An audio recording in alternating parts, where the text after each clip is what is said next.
So, we got the floor pan in.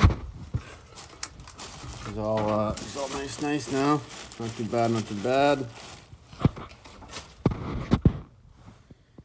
Got her from LMC Trucks.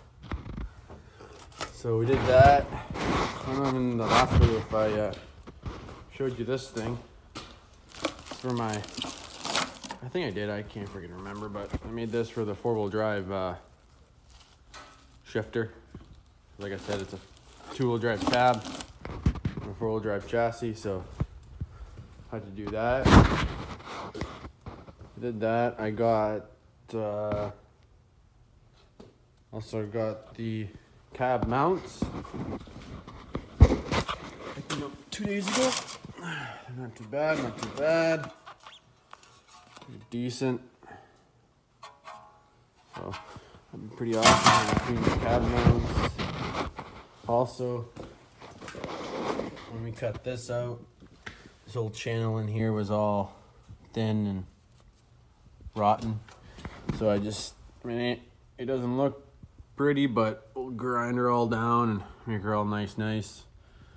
So, like here, they all use friggin' seam sealers. All seam sealer in here, just right from the factory, all the way up there. As you can see, there's a different color up there. That's seam sealer. So yeah, so this is pretty much done. Just gotta grind down the welds, and I'm gonna put seam sealer all the way around here to fill up any holes that are there, and then I'm gonna weld a couple welds down here. Here, I'll grab the light